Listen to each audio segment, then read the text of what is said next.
जापानी लोग भारतीय लोगों को अपने घर क्यों नहीं बुलाते?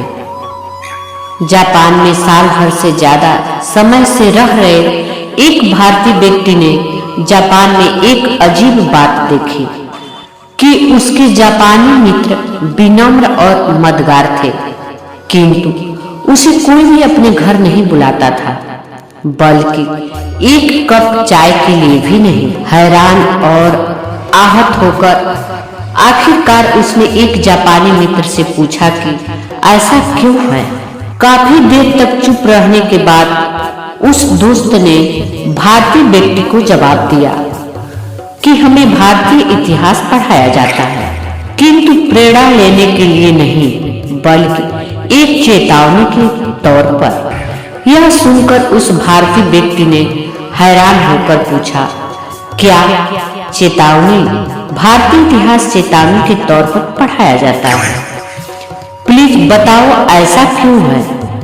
तब जापानी दोस्त ने उससे पूछा कि बताओ कितने अंग्रेजों ने भारत पर राज किया था? जापानी व्यक्ति ने गंभीरता से सिर हिलाया और पूछा, उस समय भारत में 30 करोड़ से ज्यादा भारतीय रहते थे, है ना? तो फिर तुम्हारे लोगों पर अत्याचार किसने किया? उन्हें कोड़े मारने, यातना देने और गोली मारने के आदेशों का पालन किसने किया था? फिर उसने जोर देकर पूछा कि जब जनरल डायर ने जलियांवाला बाग में गोली चलाने का आदेश दिया तो ट्रिगर किसने दबाया था? क्या वे अंग्रेज सैनिक थे? नहीं, वे भारतीय थे। किसी ने भी जनरल डायर पर अपनी राइफल क्यों नहीं तानी?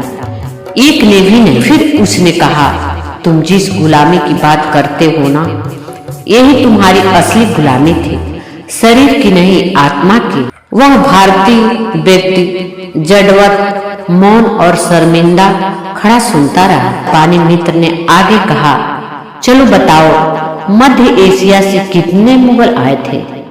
शायद कुछ हजार, और फिर भी उन्होंने सदियों तक तुम पर राज किया। मुगलों ने अपनी संख्या बल से भारत में शासन नहीं किया, बल्कि तुम्हारे अपने लोगों ने सिर झुकाकर मुगलों को सलाम किया, अपने लोगों से द्रोह किया और मुगलों की वफादारी की, या तो जिंदा रहने के लिए या फिर चांदी के सिक्कों के लिए। तुम्हारे अपने ही लोगों ने अपना धर्म परिवर्तन कर लिया, अपनी बहन बेटी मुगलों में ब्याह दी। तुम्हारे ही लोगों ने तुम्हारे नायकों को अंग्रेजों को सौंप दिया।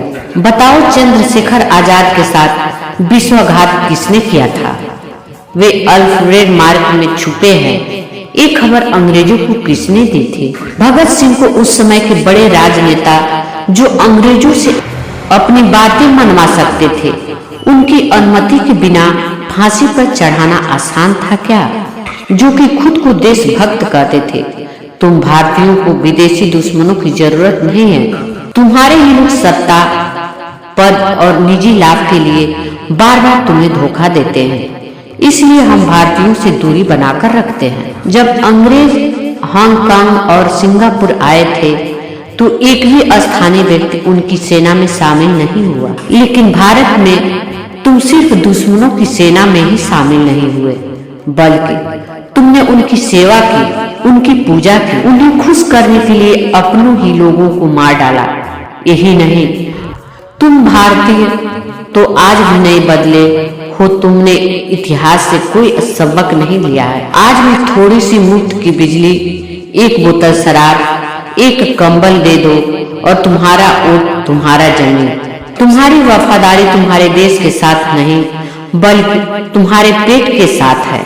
तुम नारे लगाते हो, तुम विरोध प्रदर्शन करते हो, लेकिन जब देश को तुम्हारे बलिदान की जरूरत पड़ती है तब तुम कहाँ होते हो?